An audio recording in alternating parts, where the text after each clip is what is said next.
I'm Ashley Morgan, 32, and last Christmas changed my life forever. While my sister Megan unwrapped keys to a brand new BMW, my parents handed me an envelope containing $2 bills. $2. My father Robert smirked while my mother Catherine watched Megan's rehearsed surprise with adoring eyes. I forced a smile, swallowing the humiliation burning my throat. That night at exactly 2 a.m. I disappeared from their lives completely. 20 years of being the invisible daughter had finally reached its breaking point. Before I dive into this story, let me know where you're watching from in the comments. Hit that like and subscribe button if you've ever felt undervalued by the people who should love you most. Trust me, what happens next will show you exactly how I reclaimed my worth and built a life they never thought I deserved. Growing up in our spacious colonial house in Westport, Connecticut, I always knew something was wrong with how my parents treated me compared to my sister. Our family had all the trappings of upper-middle-class success.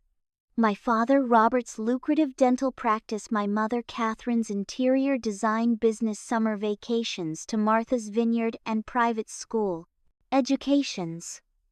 From the outside, the Morgans were the picture of suburban prosperity. Inside our home, however, was a different story entirely. The pattern started early, subtle at first, but becoming increasingly blatant as we grew older. Megan, just 2 years younger than me, somehow became the sun around which our family orbited. She was pretty in a conventional way. Blonde hair, blue eyes, petite figure. While I took after my grandmother with brown hair, hazel eyes, and a taller frame. But the differences in our treatment went far beyond appearances. When Megan turned 16, my parents threw her an extravaganza that cost more than most weddings. They rented a country club ballroom, hired a live band, and gifted her with a pearl necklace that had belonged to our great-grandmother. My sweet 16, I got a small gathering at our local pizza place with 5 friends, and my big gift was a $50 gift card to the mall. When I mentioned the disparity, my mother said, "Megan's more social, honey. We wanted to give her something that fit her personality." College was where the favoritism became impossible to ignore.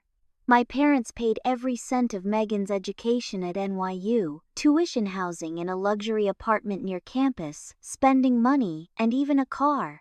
Meanwhile, I cobbled together scholarships, loans, and worked 30 hours a week at the campus library and local coffee shop to afford state school. "We just don't have the budget for both of you," my father explained when I asked why they couldn't help me too. This explanation came 3 days after they returned from a 2-week vacation in Italy. But perhaps the most glaring example came after graduation.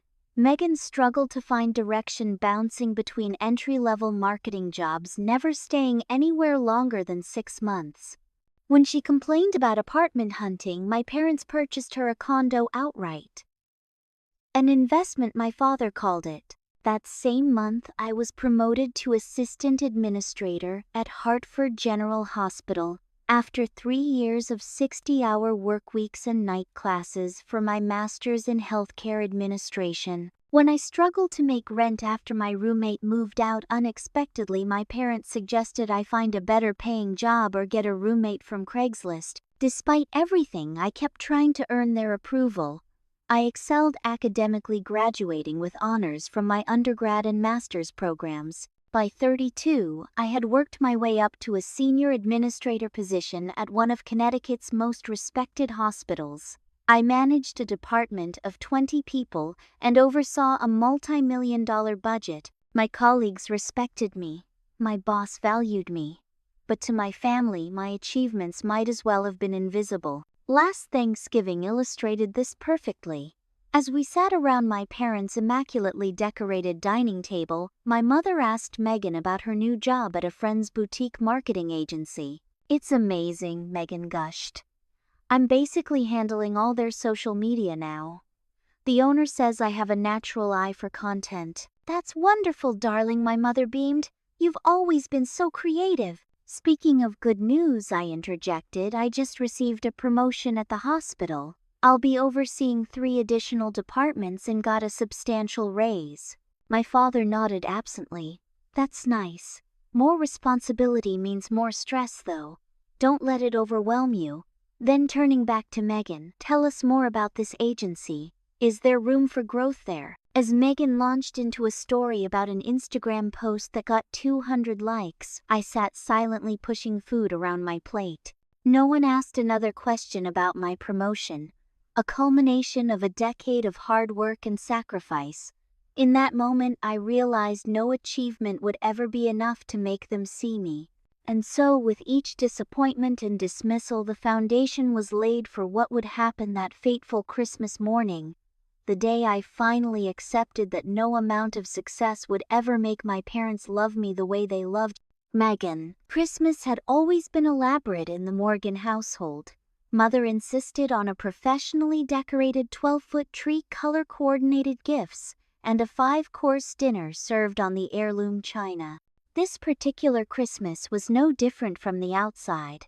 The house smelled of pine and cinnamon. Bing Crosby crooned from hidden speakers, and a light snow dusted the manicured lawn like something from a Hallmark movie. I arrived early, as always, helping Mother with last-minute preparations while Megan was predictably running late. By the time she waltzed in at 10:30 a.m., a full hour and a half after the agreed meeting time, no one seemed bothered. Instead, Father poured her champagne and complimented her new highlights, while Mother fussed over her cashmere sweater. "Can we open presents now?" Megan asked with the enthusiasm of a child rather than a 30-year-old woman. We gathered in the living room, taking our usual spots. My parents on the love seat, Megan cross-legged by the tree in prime position to distribute gifts, and me in the armchair slightly removed from the central activity. The gift opening always followed the same pattern, one gift each in rotation, saving the big gifts for last to extend the excitement. My stomach tightened as the pile of opened gifts grew. So far, Megan had unwrapped a designer handbag, an iPad, a weekend spa package, and several expensive clothing items. I'd received a scarf, a generic bath set, and a cookbook for quick and healthy meals, a not-so-subtle commentary on my busy work schedule. "Time for the big ones," Megan announced, reaching for an envelope and a small box. She handed the small box to our father and the envelope to me. I watched as she delivered a significantly larger box to our mother, clearly not an envelope with money inside. "You first, Ashley," Mother instructed, a strange smile playing at her lips. I opened the envelope, expecting perhaps a gift card or maybe optimistically a check to help with the condo I'd been saving for. Inside were 2 crisp $1 bills. No card, no note, $2. I looked up, confused. Is there something I'm missing?" Father cleared his throat. "Not everyone needs material things, Ashley. We thought you'd appreciate something practical." Before I could respond, Megan squealed as she opened her box. A set of keys with the BMW logo prominently displayed. "Oh my God, you didn't! Go look in the driveway," sweetie Mother urged, practically bouncing with excitement. We all followed Megan to the front door, where a brand new white BMW sedan sat in the driveway wrapped with an enormous red bow. Megan screamed, jumping up and down, while my parents beamed with pride. "You deserve it, Princess," Father said, putting his arm around her shoulders. "Your new job is going to require a reliable car." The job he referred to was a part-time position at her friend's startup that paid barely above minimum wage. The position I'd recently been promoted to required me to be on call for hospital emergencies, often driving through winter storms at odd hours.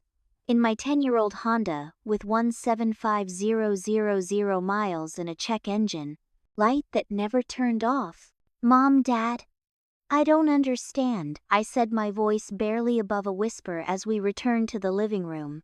"A BMW for Megan and $2 for me. What am I supposed to take from this?" My mother's smile faltered. "Don't make a scene, Ashley.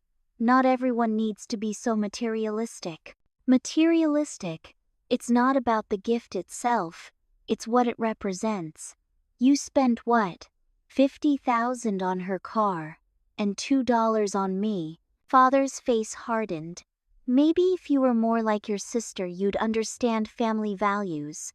Megan makes an effort. She calls, she visits, she doesn't just show up for holidays with her judgments and complaints. I call every week, I protested, my voice cracking.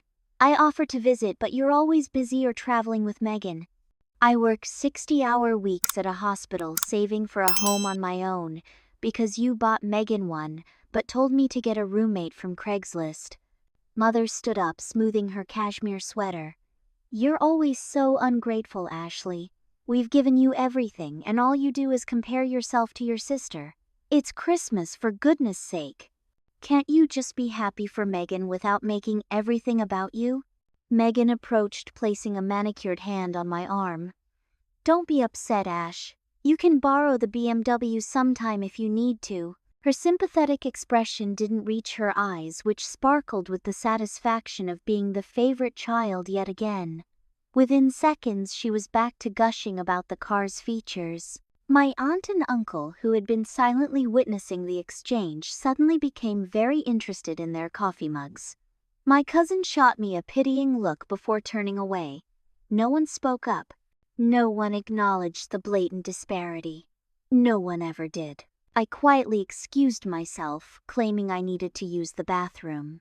Instead, I retreated to my childhood bedroom, which had long ago been converted to a home office but still housed a daybed for my overnight stays. I sat on the edge of the bed, staring at the $2 bills in my hand, and made a decision that had been brewing for decades. I would not spend another holiday, another birthday, another ordinary Tuesday being treated as if I were worth less than my sister. Whatever emotional scraps I'd been accepting from my family, convincing myself that some love was better than none, it ended today. That night, after an excruciatingly uncomfortable dinner where conversation revolved entirely around Megan's new car, career possibilities, and dating life, I retreated to the guest room early, claiming a migraine. No one questioned it or checked on me. The irony wasn't lost on me. Even my supposed illness didn't warrant the concern my sister received when she sneezed. As I lay in bed staring at the ceiling, I replayed years of similar scenes in my mind. The time I tried addressing the favoritism when I was 17, only to be told I was too sensitive. The family therapy session I organized after college that ended with my parents walking out when the therapist gently suggested they might be treating their daughters differently. The letter I wrote them 2 years ago, pouring my heart out about feeling unseen, which they responded to with a brief text, "We love you both equally. Please stop creating drama." By midnight, the house was quiet. I could hear my father's snoring from down the hall and the occasional ping of Megan's phone as she texted into the night. I waited another hour, watching the minutes tick by on the vintage alarm clock. Another family heirloom that would undoubtedly go to Megan. At 1:00 a.m., I silently slid out of bed, already dressed in jeans and a sweater beneath my pajamas. I retrieved my pre-packed overnight bag from the closet. I'd brought it with a vague notion that something might happen this holiday, though even I hadn't anticipated the BMW versus $2 scenario. The bag contained essentials, toiletries, a change of clothes, my laptop, important documents, and a few irreplaceable photos from my childhood, none featuring my parents. Working methodically, I transferred the contents of my purse into a nondescript tote bag I'd brought specifically for this purpose. I didn't want anything to jingle or rustle as I moved through the house. With practiced quiet, a skill learned through years of trying not to disturb my parents when they were focusing on Megan, I slipped my feet into sneakers and zipped my jacket. At my desk, I took out a notepad and pen, considering what to write. Should I pour out years of hurt, explain the depth of pain their actions had caused? In the end, brevity felt most powerful. I won't be where I'm not valued. Don't contact me, Ashley. I propped the note against the lamp where it would be easily seen but not immediately discovered. Then I took one last look around the room that had never really felt like mine. The walls were decorated with my mother's chosen artwork, the furniture selected to match the home's overall aesthetic rather than reflect my personality. Even here, in what should have been my private space, I had been an afterthought. Moving through the darkened house felt surreal. I paused in the hallway looking at the family photos lining the walls. The pattern was obvious now. Megan centered in every professional family portrait my parents angled toward her while I stood slightly apart. How had I not fully seen it until now? In the kitchen, I caught sight of my mother's purse on the counter. For one brief dark moment I considered taking something. Money, credit cards, jewelry. Some small retribution for years of inequality. The thought evaporated as quickly as it came. I would leave with exactly what they thought. I deserved nothing from them. Everything I took would be what I had earned myself. Before leaving, I checked my banking apps, ensuring my accounts were secure and accessible only to me. I'd been financially independent for years, but suddenly remembered my health insurance was through my father's dental practice. That would need to be changed immediately. One more tie to sever. At exactly 2:00 a.m., I slipped out the side door that never properly latched. Another household flaw my complaints about had been ignored. The night air was biting cold, my breath forming clouds in the darkness. In the driveway, Megan's new BMW gleamed under the security lights while my Honda sat partially hidden by shadows. A fitting metaphor. I placed my bags in the trunk and started the engine, wincing at the sound it made in the quiet neighborhood. For a moment, I sat motionless, half expecting lights to flicker on doors, to open, someone to come running out asking where I was going. Nothing happened. I backed out of the driveway and drove away from the house I grew up in, feeling a complex mixture of terror and liberation. By sunrise, I'd crossed state lines. By noon, I had a plan. And by the time my parents discovered my note, I would be unreachable, embarking on a new life where my worth wasn't measured against someone else's. 6 months after my Christmas departure, Seattle's early summer rain tapped against the windows of my new apartment. It wasn't large, just a one-bedroom on the 3rd floor of a converted warehouse, but it was mine. Exposed brick walls, tall windows, and not a single decoration chosen by Catherine Morgan. I'd taken only what fit in my Honda for the cross-country drive, replacing essentials along the way. The career transition had been surprisingly smooth. My resignation email to Hartford General had been met with counteroffers and concerned calls from my supervisor, but my mind was made. I'd applied to positions across the country, focusing on cities where I knew no one and my family had no connections. When Northwest Memorial in Seattle offered me a lateral position as department administrator for their oncology unit, I accepted within hours. "You're catching on quick for an East Coaster," Dr. Patterson remarked as we reviewed quarterly budgets in my sparse office. "Most transplants take longer to adjust to our ways." I smiled, not mentioning that adapting had been my specialty for 32 years. The difference now was that I was adapting for my benefit, not to minimize someone else's discomfort with my existence. My apartment was beginning to feel like home, though the process of creating my own space proved more challenging than expected. What colors did I actually like? What styles spoke to me? For so long, my preferences had been secondary considerations or outright dismissed. Now, each purchase, from my emerald green couch to the abstract prints on my walls, represented a small act of self-determination. The first real friend I made in Seattle was Jasmine Chen, a physical therapist from the hospital's rehabilitation center. We met in the cafeteria when she asked if she could share my table during a crowded lunch rush. Unlike the carefully cultivated friendships of my Connecticut life, where everyone knew the Morgan family and connections were currency, this relationship formed organically. Jasmine knew nothing about my past and liked me simply for who I was. "You should come to trivia night at Lighthouse Bar," she suggested one Friday after work. "Our team could use someone with your random knowledge of medical billing codes and Broadway musicals." For the first time in memory, I accepted a social invitation without calculating how it might be perceived by my family, or whether it would conflict with one of Megan's events. I simply said yes. The guilt and doubt still ambushed me at unexpected moments. Walking past a jewelry store display of mother-daughter necklaces, hearing a woman who sounded like my mother in the grocery store. The automatic impulse to check my phone on Sunday evenings, our designated family check-in time that usually consisted of me listening to updates about Megan. 3 months after my departure, the first contact attempt came, a text from my mother. "Ashley, this has gone on long enough. Your father and I are concerned about your mental health. Megan misses you terribly. Please call home so we can discuss your return." No acknowledgement of why I'd left. No recognition of the years of unequal treatment. Just the expectation that I would come back after making my point, whatever they imagined that point to be. I didn't respond though. My finger hovered over the keyboard for several minutes. Instead, I blocked the number and took a long walk along Elliott Bay, reminding myself with each step that I was building something new. Something mine. The next attempt came via email. My father this time. "Your behavior is childish and concerning. Walking away from family over perceived slights shows a serious lack of maturity. Your mother is devastated. Call immediately." Perceived slights.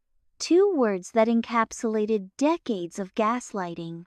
I added his email to my blocked list. A week later, a mutual friend from Connecticut messaged me on Facebook. "Hey, your mom asked me to check if you're okay. They're really worried." I replied with a simple, "I'm fine, just taking some time for myself," and immediately adjusted my privacy settings. Each attempt to breach my boundaries strengthened my resolve. I was not the problem that needed fixing. I was not the unreasonable one. For the first time, I was prioritizing my own well-being over maintaining a facade of family harmony. On the 4th of July, Jasmine invited me to a barbecue at her apartment complex. As fireworks bloomed over Elliott Bay, surrounded by people who knew me only as Ashley, not as Megan Morgan's less favored sister, I experienced a different kind of Independence Day. One where the value of my existence wasn't comparative, but intrinsic.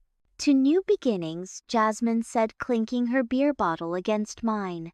"To being enough exactly as I am," I added, surprising myself with the sudden emotion in my voice. Later that night, alone in my apartment, I took out the $2 bills from Christmas and pinned them to my bulletin board.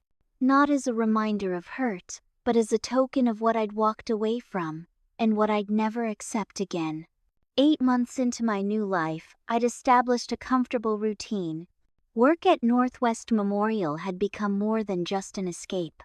I was thriving, recently implementing a patient navigation system that reduced wait times and improved satisfaction scores.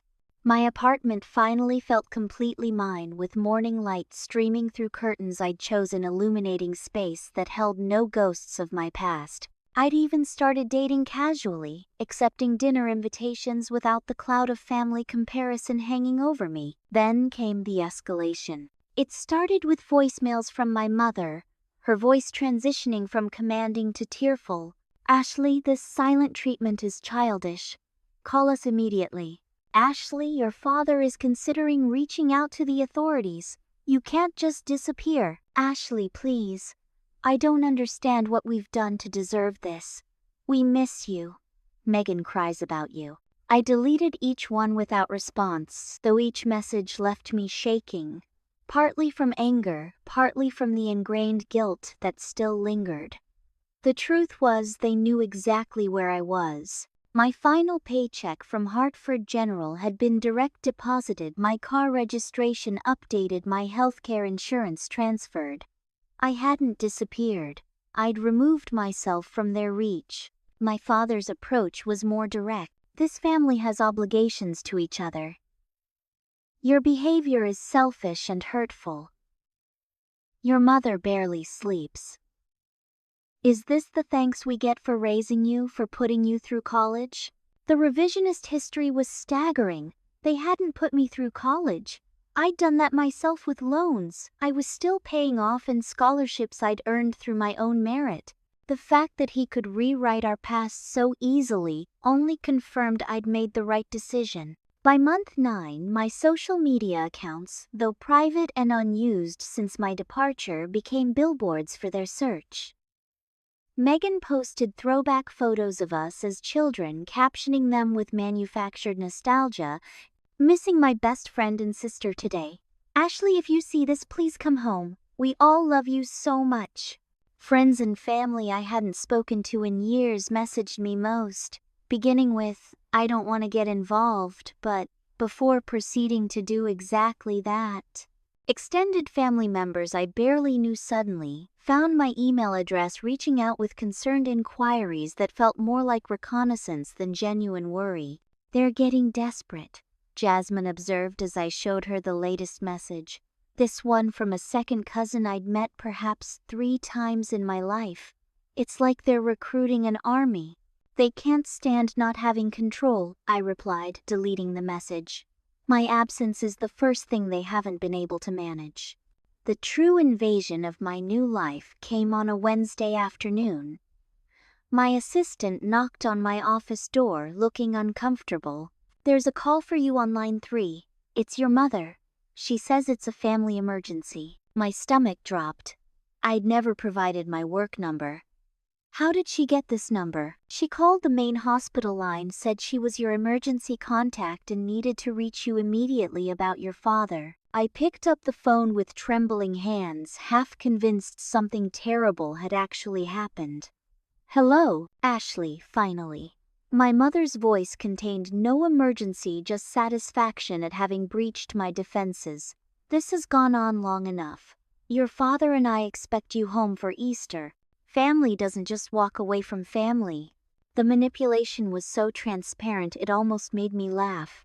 Is Dad in the hospital? Is that the emergency? A pause.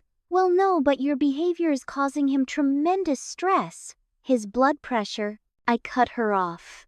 Don't ever call me at work again. Do not use false emergencies to reach me. I am not coming home for Easter or any other holiday. Ashley, Elizabeth Morgan, you cannot speak to me that way. We are your parents. We have rights. I hung up, then immediately called hospital security and HR. By the end of the day, I had removed my parents as emergency contacts, flagged their information in the hospital system, and been assured that any future calls would be screened appropriately. I also spoke with my supervisor, giving him a truncated version of my family situation. Family estrangement is more common than people think, he said kindly. Your privacy will be protected here. That evening, I received an email from our HR director confirming the changes to my file. As I read it, a notification popped up on my phone, a social media alert from a platform I rarely used. Someone had tagged me in a post. It was Megan sharing a childhood photo of us with the caption, "Desperately worried about my sister who left without explanation months ago. If anyone in the Seattle area has seen her, please reach out." The post included my full name and former workplace. The comments section was filling with concerned responses, many from people I'd never met. The public spectacle of it made me physically ill. As I contemplated how to respond, my phone rang. An unknown Seattle number. Is this Ashley Morgan? A man's voice asked when I answered. Who's asking? My name is Daniel Reynolds. I'm a private investigator hired by Robert and Catherine Morgan to confirm your well-being. The invasion of privacy left me breathless. I am a competent adult who chose to leave a toxic family situation. I am well. I am safe. I do not wish to be contacted. Please relay that information to the Morgans. Miss Morgan, your parents are very concerned. My parents are concerned about appearances and control, not my well-being. Do not call this number again. After hanging up, I sat in my darkened apartment, truly understanding for the first time that my family would not simply accept my decision and move on. The realization that I might need legal protection from my own parents was both heartbreaking and clarifying. That night, I researched restraining orders and consulted with a family law attorney about my options. The conversation was sobering. Without evidence of explicit threats, my legal recourse was limited. The attorney suggested documenting all contact attempts and responding once clearly stating my wish for no contact. As I ended the call, my email pinged. A message from my father. We've booked flights to Seattle for next weekend. This situation ends now. We will see you and bring you to your senses." They were coming. The line between estrangement and confrontation was about to be crossed. The morning they were scheduled to arrive, I considered calling in sick to work hiding in my apartment until they gave up and left. But 32 years of hiding and accommodating had led me here. I refused to cower now. Instead, I went to work early, informed security about potential unwelcome visitors, and tried to focus on my duties. Around 2 p.m., my assistant buzzed my office. "Ashley, there are people in the lobby asking for you. They say they're your parents and sister." My heart pounded against my ribs. "Thank you, Emma. Please tell security I'll be right down." In the elevator, I practiced deep breathing techniques my therapist had taught me. This confrontation was inevitable, perhaps even necessary for truly moving forward. The doors opened, and I walked purposefully toward the hospital's main entrance. They stood in a tight cluster near the information desk. My father in his typical business casual attire, my mother immaculately dressed as always, and Megan, whose expression shifted from boredom to alertness when she spotted me. A security officer hovered nearby, watching the situation carefully. "Ashley," my mother called, stepping forward with arms outstretched as if the past 9 months had been a brief misunderstanding. Thank goodness. I stopped several feet away, maintaining physical and emotional distance. "You shouldn't have come here. This is my workplace." "We had no choice," my father said, his authoritative tone drawing glances from passing visitors. "You've given us no other option by ignoring our calls and messages." "I didn't ignore them. I chose not to respond. There's a difference." My mother's eyes welled with practiced tears. "How could you do this to us? Just leave without a word. Let us worry for months. Do you know what this has done to the family, to your sister?" Megan stepped forward, her expression a perfect mask of concern. "Ash, we just want you to come home. Whatever's bothering you, we can work it out together. As a family, this isn't an appropriate place for this conversation," I said, keeping my voice level despite the trembling I felt inside. "I'm at work." "Then let's go somewhere else," my father insisted. "We've come all this way. Your mother hasn't slept properly in months. You owe us at least a conversation." The familiar guilt trip nearly worked. I almost agreed just to end the scene they were creating, but something in his phrasing stopped me. "You owe us," the same theme that had defined our relationship my entire life. "I don't owe you anything," I said quietly. "Not an explanation, not a conversation, not my presence in your lives." My father's face flushed. "After everything we've done for you, the sacrifices we've made." "What sacrifices exactly?" "Paying for Megan's college while I worked through mine, buying her a condo while suggesting I find a Craigslist roommate, giving her a BMW while giving me $2 for Christmas." My mother gasped. "Is that what this is about, material things? You've always been so jealous of your sister." "This isn't about things. It's about worth. It's about treating one child like she's precious and the other like she's an inconvenience." Megan interjected. "That's not fair, Ashley. Mom and Dad love us both." "Do they? When was the last time they called you just to check in, not to solve a problem or give you something? When was the last time they asked about your day and actually listened to the answer?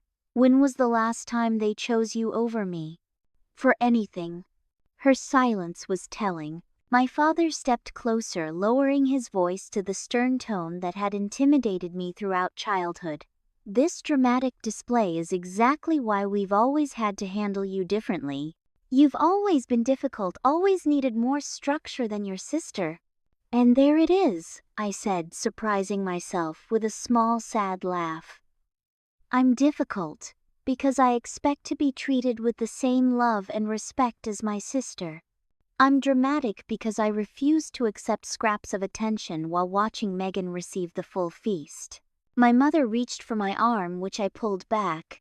"Sweetheart, you're not well. You need help.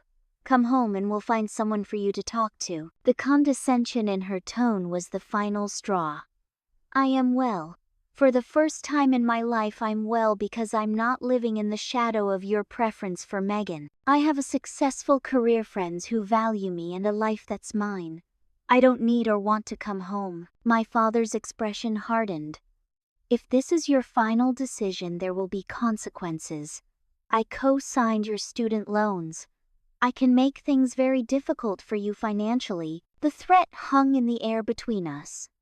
I'd expected emotional manipulation, but this direct attack on my financial stability revealed just how far they would go to maintain control. Is that really the relationship you want with your daughter? Financial coercion? Before he could answer, a security guard approached. Is everything all right here, Miss Morgan? My father immediately switched to his public charm. Just a family discussion, nothing to worry about. These people were just leaving, I said firmly. They are not welcome to return to this facility. Ashley, my mother pleaded, reaching for me again. Don't do this. I already did it 9 months ago. Please respect my decision and don't contact me again. As I turned to walk away, Megan called out, "This isn't fair to us. We're the ones suffering while you play victim 3,000 miles away." I stopped, but didn't turn around. I'm sorry you feel that way, Megan. I truly hope someday you understand. With security flanking me, I returned to the elevator, maintaining composure until the doors closed. Only then did I allow myself to shake, gripping the handrail as emotions crashed through me. Grief for the family. I never truly had fear of my father's financial threats, but mostly overwhelming relief. I had faced them, stated my truth, and remained standing. Back in my office, I closed the door and called my attorney. If my father intended to weaponize my student loans, I needed to be prepared. As I explained the situation, a strange calm settled over me. They had played their strongest card, physical presence and financial threats, and I had not crumbled. For the first time since Christmas morning, I knew with absolute certainty that I would never return to the Morgan family home. Whatever consequences came next, I would face them as Ashley Morgan, not as Megan's lesser sister. True to my father's word, the retribution began swiftly. 1 week after their Seattle ambush, I received an alert from my bank that a secondary account, one I rarely used but had kept open since college, had been frozen. It was a joint account my father had insisted on maintaining for emergencies, though I'd long since moved my primary finances elsewhere. There wasn't much money in it, but the message was clear. This was just the opening salvo. Can they really do this? Jasmine asked as we sat in my living room scanning emails from my bank. Technically, yes. It's a joint account, so either party can request a freeze. I closed my laptop. It's inconvenient but not devastating. I've been financially independent for years. What I didn't share was my growing concern about my student loans. As a dental practice owner, my father had substantial financial connections and resources. If he truly wanted to create problems, he had the means. 2 days later, I discovered exactly how far he was willing to go. My hospital's chief of operations called me into his office, expression grave. "Ashley, we've received some concerning communications about you." My stomach dropped. What kind of communications? He slid a printed email across his desk. It was from my father, written on his dental practice letterhead, suggesting that I was emotionally unstable, potentially misusing hospital resources, and had left Connecticut under ethically questionable circumstances. He's contacted several board members directly as well, my boss continued. Claims he's speaking as a concerned medical professional, not just a parent. The calculated nature of the attack left me breathless. He wasn't just trying to hurt me, he was actively attempting to destroy my career. None of this is true. I managed, my voice steadier than I felt. My father is retaliating because I've chosen to cut contact with my family after years of emotional abuse. The chief nodded slowly. I suspected as much. Your work here has been exemplary, and nothing in your background check indicated any issues. But I needed to address this directly with you. I understand. Thank you for the opportunity to respond. Do you have legal representation, Ashley? Because this. He tapped the letter crosses several lines. I left his office with my job intact, but my sense of security shattered. My father had attempted to destroy my professional reputation, the one thing I had built entirely on my own merit. The place where I had always been valued for my actual contributions, not measured against my sister. That evening, my phone buzzed with a notification from a cousin I barely knew tagging me in a social media post. My mother had shared a tearful update about her troubled daughter, who had abandoned the family without warning, asking for prayers during this difficult time. The comments section overflowed with sympathy for her and concern about my mental state. Scrolling further revealed more posts from extended family members, aunts, cousins, family friends, all sharing a similar narrative. Ashley had a breakdown. Ashley has always been jealous of her sister. The Morgans are devastated by their daughter's cruel abandonment. My reputation was being systematically dismantled across my entire social network. Most painful was Megan's contribution, a carefully curated collection of childhood photos showing us in matching outfits, hugging, appearing inseparable. Missing my best friend and other half. Please keep my sister in your prayers as she works through her demons. The irony was staggering.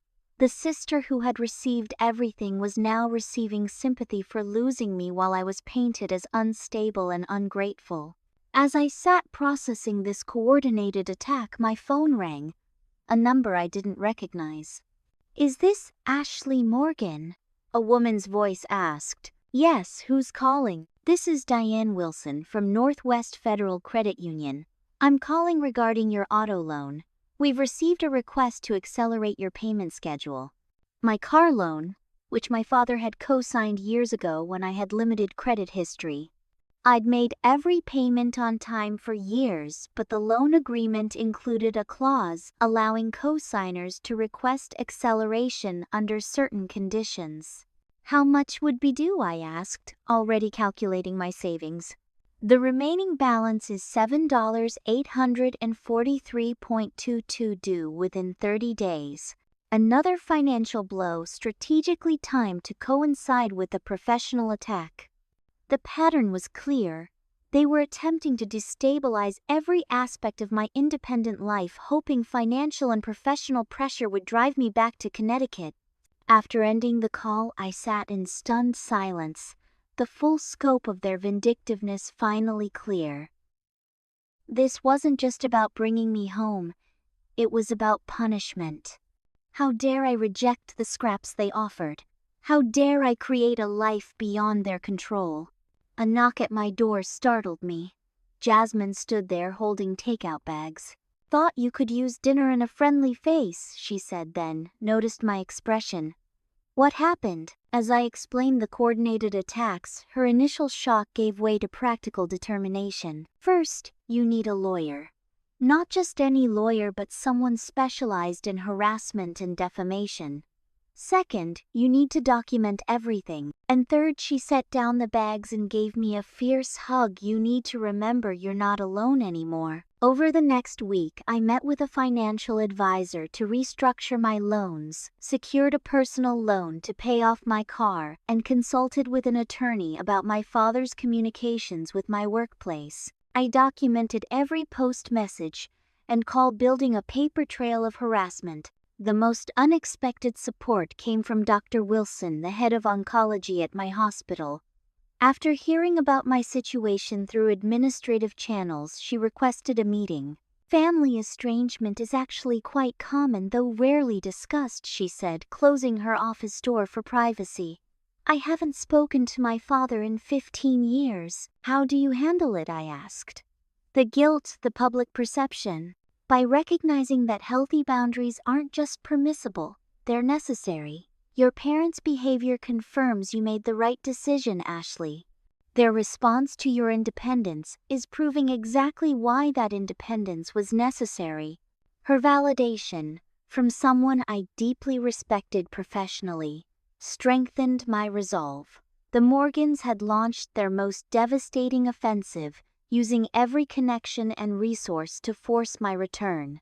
But they had miscalculated significantly. Each attack only confirmed that escaping had been the right choice. That evening I began composing a different kind of response. Not to them directly, but to protect myself. If they wanted war, they would discover I was no longer the accommodating daughter willing to accept whatever scraps of affection they deigned to offer. I was Ashley Morgan, capable and determined, and I would not be broken by their attempts to reclaim control. 2 weeks after my family's coordinated attacks began, I sat across from Martin Greenberg, a silver-haired attorney recommended by a colleague who specialized in family law and financial disputes. "Let me make sure I understand the situation correctly," he said, reviewing my detailed documentation. "Your father has contacted your employer with false claims about your professional conduct, accelerated a co-signed auto loan, frozen a joint bank account, and your family is conducting what amounts to a smear campaign across social media." "That's correct," I confirmed. "I've secured the auto loan independently now, and the frozen account had minimal funds, but the professional and personal reputation damage is ongoing." Martin nodded, making notes. "Their behavior is vindictive and potentially actionable, but before we discuss legal remedies, I have a question that might seem unusual." "Go ahead." "Have you ever had any interaction with a family attorney named Lawrence Steinman? He was based in Connecticut, primarily handled trusts and estates for affluent families in Fairfield County." The name sparked a distant memory. "Yes, actually. When my maternal grandmother died about 10 years ago, he handled her estate. I met him briefly at the reading of the will." Martin's expression shifted subtly. "And what did you receive from your grandmother's estate?" "Nothing substantial. Some costume jewelry, a few books she knew I loved. My parents said her house and financial assets were left to them with the understanding they would distribute appropriately to Megan and me over time."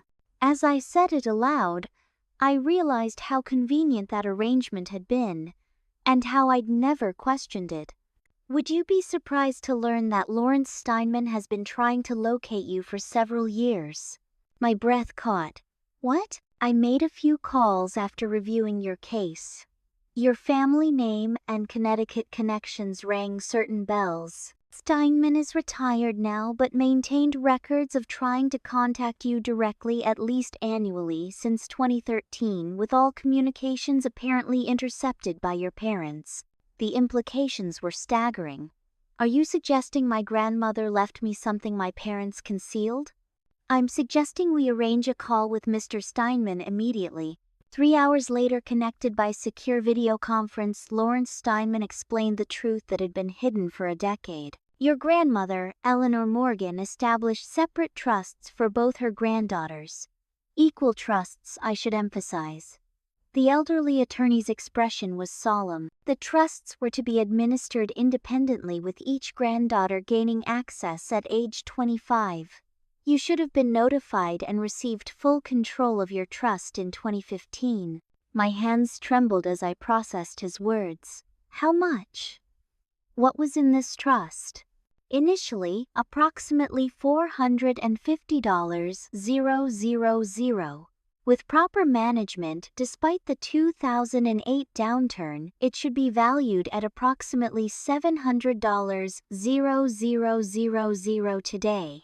Nearly $750,000. Money that could have eliminated my student debt, provided housing security, supported my career advancement, all withheld by parents who claimed they couldn't afford to help me through college or with a down payment.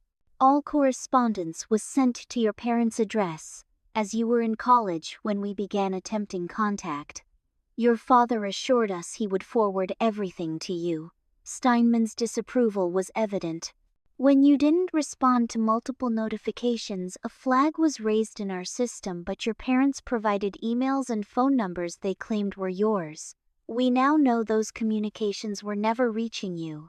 The systematic deception spanned years, not just emotional manipulation, but outright financial fraud. My parents had actively intercepted communications and impersonated me to maintain control of my inheritance. "What are my options now?" I asked, still processing the magnitude of the betrayal. Martin and Lawrence exchanged glances before Martin spoke. "You have several.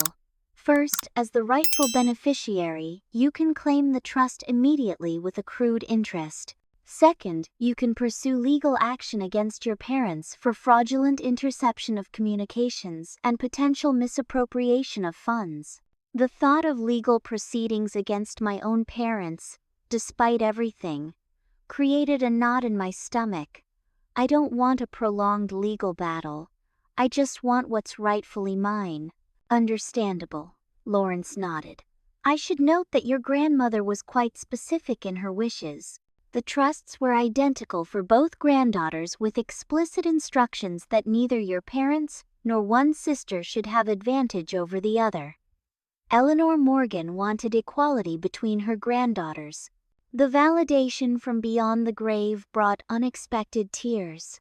Grandmother Eleanor had seen what no one else acknowledged. She had attempted to correct the imbalance only to have her wishes subverted by my parents. After the call ended, I sat in stunned silence, trying to process this new dimension of betrayal. My therapist Rachel had often encouraged me to distinguish between healthy boundaries and revenge when dealing with my family. This situation blurred those lines considerably. "You don't have to decide everything today," Martin advised gently. "Take some time to consider your priorities here." That evening I walked along Seattle's waterfront, watching ferries cross the Sound as I considered my options. The financial discovery changed everything and nothing simultaneously. It confirmed the pattern of favoritism I'd always known existed, but provided tangible evidence that couldn't be dismissed as my being too sensitive or dramatic. After careful reflection, I made my decision. The next morning, I instructed Martin to proceed with claiming the trust, but to begin with a formal notification letter to my parents rather than immediate legal action. "They should know that I explained.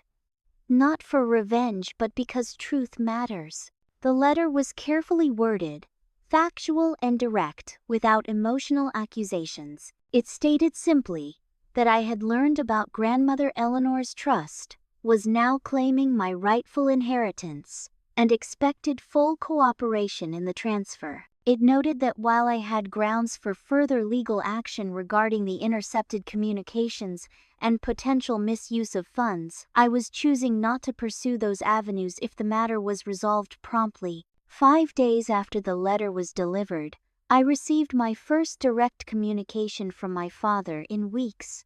An email whose tone differed dramatically from his previous threats. "Ashley, the trust situation was a misunderstanding. Your mother and I were always planning to transfer those funds once you demonstrated financial responsibility. Your recent behavior suggested you weren't ready. If you'd simply discussed your concerns with us rather than disappearing, this could have been resolved months ago. Your dramatic departure and refusal to communicate have caused your mother immense pain. This isn't who we raised you to be. That said, we'll cooperate with the trust transfer to avoid unnecessary legal complications. We hope this helps you understand that we've always had your best interests at heart, even when you couldn't see it. You've been difficult since childhood, Ashley. Always comparing yourself to your sister, always feeling slighted. We did our best with a challenging daughter. If you feel we favored Megan, perhaps it's because she accepted our guidance rather than constantly fighting us. We're still your parents. The door remains open when you're ready to behave reasonably." Dad. Even faced with indisputable evidence of their deception, he couldn't acknowledge the wrong. Instead, he reframed their fraud as parental wisdom and shifted blame to my difficult nature. The message contained not a single genuine apology, only justifications and continued manipulation. The final paragraph struck me most profoundly. "We're still your parents." As if that relationship, that accident of biology, trumped everything else.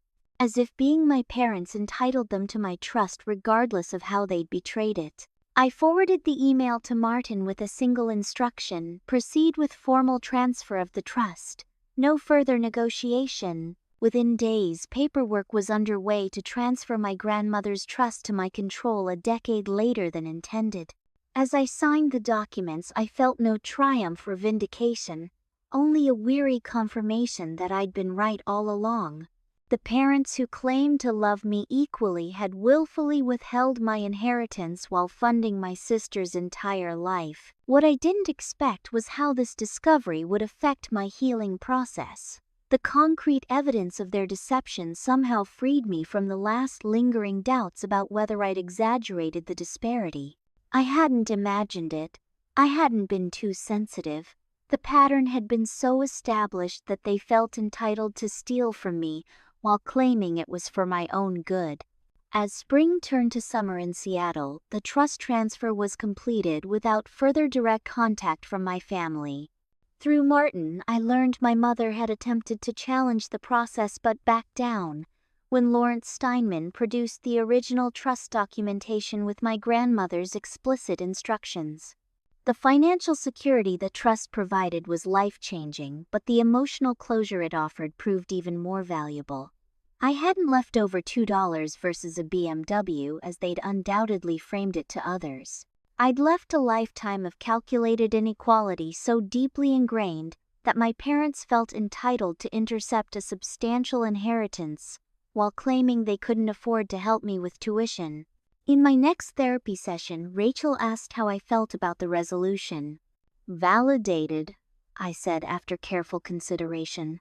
"Not triumphant or vengeful, just validated. For the first time, there's concrete proof that I didn't imagine the disparity." "And what will you do with this validation?" she asked. The answer came with surprising clarity. "Build the life I want, knowing it was never about my worth. It was always about their limitations." 1 year after my Christmas morning departure, Seattle no longer felt like an escape, but genuinely like home. My apartment now reflected my personality completely. Warm colors, art. I loved furniture chosen for comfort rather than appearance. The exposed brick wall featured a simple shadow box frame containing $2 bills and a small card that read "Worth More." The settlement from my grandmother's trust had transformed my financial reality. After paying off my student loans and car, I'd invested the majority with a financial advisor recommended by Martin and made a down payment on a small but perfect condo overlooking Lake Union. For the first time, I had security that wasn't contingent on pleasing someone else. Freedom purchased at the price of family ties, but freedom nonetheless.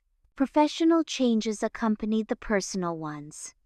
Northwest Memorial had promoted me to Director of Patient Services, recognizing my innovative approach to streamlining systems while maintaining quality care. My father's attempted professional sabotage had backfired completely. The hospital administration had seen his actions for what they were, and responded by investing more deeply in my career development. After the trust transfer completed, communication from my family slowed dramatically. Occasional social media posts still referenced their estranged daughter and family tragedy, but the aggressive campaign had largely subsided. Through mutual connections, I heard snippets about their lives. My parents' marriage had grown strained under the pressure of exposed secrets. The trust revelation had apparently sparked questions from extended family about their integrity, damaging their carefully crafted social image. My father's dental practice remained successful, but invitations to certain elite social circles had grown scarce as whispers about financial impropriety spread. Megan's carefully constructed life had begun showing cracks as well. Without my parents' complete attention and resources focused solely on her, she'd struggled to maintain her lifestyle. The BMW was reportedly repossessed after several missed payments, my parents finally refusing to cover her expenses as their own financial scrutiny increased. Her marriage to a man she'd dated briefly was followed by separation rumors within months. Most recently, she'd moved back into my parents' home temporarily to help care for Mom, according to the narrative, though mutual connections suggested it was financial necessity. These updates produced complex feelings. I took no pleasure in their struggles, but there was undeniable poetic justice in watching the house of cards collapse without me there to serve as scapegoat and distraction. My own support network had expanded beyond anything I'd known in Connecticut. Jasmine had become like a sister, one who celebrated my successes without competition. Her family had welcomed me for holidays, showing me what genuine family warmth looked like. Dr. Wilson had become both mentor and friend, guiding my career while understanding my personal boundaries in ways my own parents never had. Ryan, a hospital administrator from the cardiology department, had asked me to dinner 6 months ago. Our relationship was developing slowly, thoughtfully, built on mutual respect and open communication. He'd grown up with an alcoholic father and understood family complexity without requiring detailed explanations. When I'd finally shared my full story, his response was simple: they missed out on knowing an extraordinary person. Most importantly, therapy with Rachel had helped me process the decades of emotional manipulation. I'd learned to recognize the internal critics that still sometimes whispered I was difficult, demanding, or unworthy. I developed tools to challenge those voices and replace them with truth. I deserved love not contingent on compliance. I had value independent of comparison to anyone else. My worth wasn't determined by others' inability to see it. The most insidious effect of growing up as the unfavored child, Rachel had explained, is internalizing the belief that you must earn love through performance or compliance. Unlearning that is a process. It was a process I was committed to step by step. Some days still brought unexpected waves of grief or anger. Certain songs, smells, or holidays triggered emotional landmines. But increasingly, I navigated these moments with self-compassion rather than shame. On the anniversary of my departure, I took the day off work and drove to a quiet spot on the Olympic Peninsula.